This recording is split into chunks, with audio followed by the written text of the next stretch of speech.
So in an already very tense political environment, some Democratic lawmakers out there have decided to ramp up their rhetoric against President Trump. That includes using the word fascism over and over. Alexandria Hoff is joining us live from the White House with more on this. Alex, good morning to you.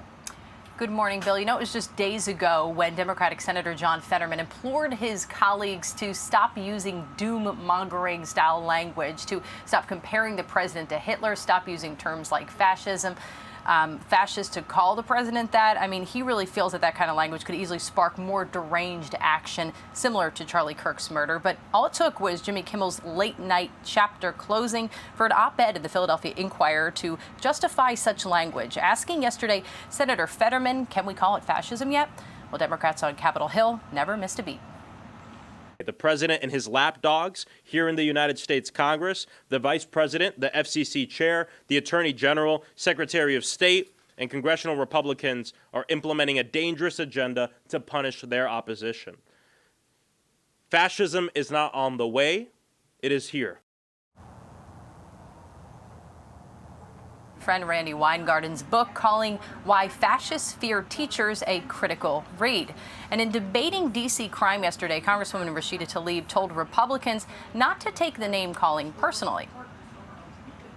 So nobody over there should take anything we say like so personally, as if we're attacking them. No, we're attacking a process, not attacking people here. And I think it's really important. We need to stand up against this. Fascist takeover, that's not a bad word. It's a fact. It's insane. Do I look like a member of the Third Reich to you, Ms. Tlaib? Is that what I look like to you? And although a push to censure Rep. Ilhan Omar over comments made about Charlie Kirk failed, new video has prompted a new uproar with the Congresswoman saying this about Kirk inside of a church. I do believe those of you who are interested in rewriting this hateful man's history are full of.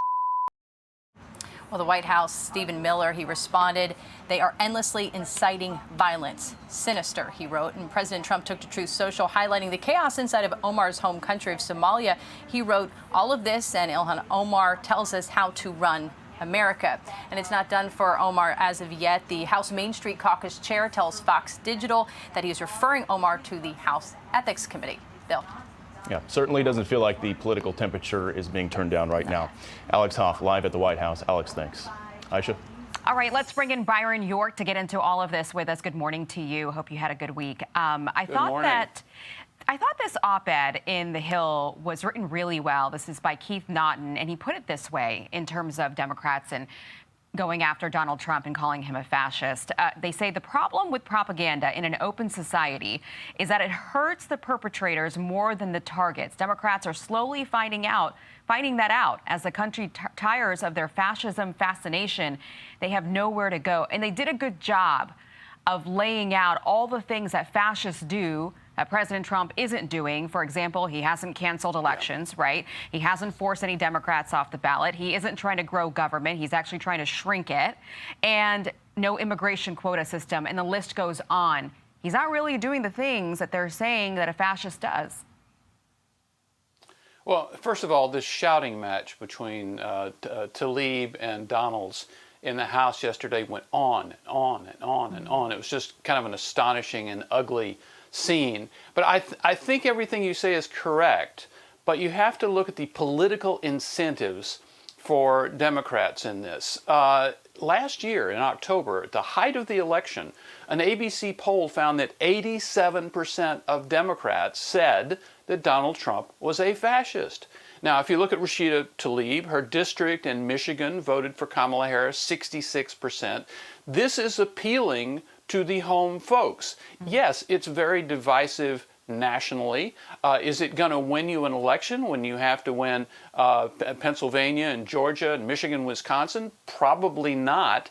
But right now, we're not in a presidential cycle. There are midterms coming up next year, and they're playing for the home team. And I think that's what you're seeing here. Yeah, we talk about that a lot. They don't focus as much on voter turnout and the things that could be helping them in the midterms. They talk a lot about going after the president who's not on the ballot in November next year. I want to switch topics to, you mentioned Kamala Harris, and she's got this book coming out, and we get a little drip, drip, drip here and there about excerpts from her book. And this one is so fascinating because she's really going after Joe Biden here, her former boss. And she writes this: he relayed that his brother, she's talking about Joe Biden here, President Biden, he relayed that his brother told him that she was bad-mouthing him and that several power brokers in Philadelphia were threatening not to support her because of it. And she says, I just couldn't understand why he would call me right now and make it all about himself, distracting me with worry about hostile power brokers in the biggest city of the most important swing state. She says this call happened right before the debate with Donald Trump. And she's wondering why in the world he would call her and try to shake her up. Well, that is an astonishing story, and nobody had heard it before. And listen, there's no good explanation for Joe Biden here to call her up hours before the debate with this kind of talking. It appears like he was just trying to sandbag her or something. But I think the biggest theme of the book is anti-Biden. I mean, why did she call it 107 days? It was because she said she didn't have enough time to mount a real campaign. And the reason she didn't have enough time was that Joe Biden would not drop out of the race until the very last minute. So if there's one big villain, it's Joe Biden. There are others. She says some really interesting things, for example, about Josh Shapiro, the governor. Byron. She's like torching the Democratic Party, and a few folks have brought this up. Like, it doesn't seem like she wants to run again because she's annihilating her own party. I know, and there are some kind of embarrassing anecdotes. As I mentioned, Josh Shapiro, the governor of Pennsylvania, she considered him for her running mate, and he apparently was only interested in their talk in what his role would be, and apparently talked to a Harris aide about what art he would hang to decorate the vice president's house, which is kind of amazing. She's angry at Gavin Newsom, California rival. There are a lot of people in the Democratic Party she felt let her down. Yeah. But in the biggest picture, the person she says really let her down was Joe Biden. Okay. All right. We'll see what more she has to say as we get more and more excerpts. Byron, always good to have you on the show. Have a great weekend. Good to be here. I'm Steve Ducey. I'm Brian Kilmeade. And I'm Ainsley Earhart. And click here to subscribe to the Fox News YouTube page to catch our hottest interviews and most compelling analysis.